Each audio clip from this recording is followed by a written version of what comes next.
அதாவது மற்ற கட்சியில எல்லாம் லிப்ட்ல போறாங்க, ஒரு பெரிய உயரமான கட்டிடம் இருக்கிறது. ஆனா பாட்டாளி கட்சி நம்ம படிக்கட்டு ஏறி போயிட்டு இருக்கோம்.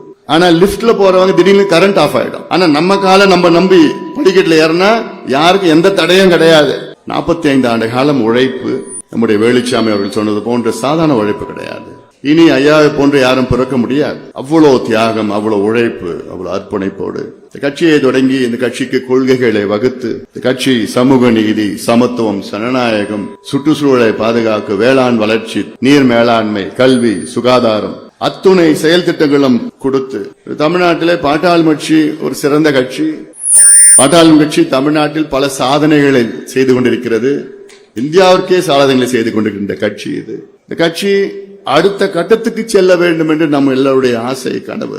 மற்ற கட்சிகள்லாம் ஏதோ போனா அப்படி இப்படி வந்துட்டு, ஆனா நம்ம கட்சி, அதாவது மற்ற கட்சியில எல்லாம் லிப்ட்ல போறாங்க, ஒரு பெரிய உயரமான கட்டிடம் இருக்கிறது. அந்த கட்டிடத்துல மற்றவங்க எல்லாமே பட்டன் நமக்குன்னா அந்த லிப்ட் இருக்குல்ல, அதுல போயிட்டு இருக்காங்க. ஆனா பாட்டாளி கட்சி நம்ம படிக்கட்டு ஏறி போயிட்டு இருக்கோம், கஷ்டப்பட்டு போயிட்டு இருக்கோம், ஒவ்வொரு கட்டத்திலையும் கஷ்டப்பட்டு போயிட்டு இருக்கோம். ஆனா லிப்ட்ல போறவங்க திடீர்னு கரண்ட் ஆஃப் ஆயிடும். ஆனா நம்ம காலை நம்ம நம்பி படிக்கட்டுல ஏறினா யாருக்கும் எந்த தடையும் கிடையாது.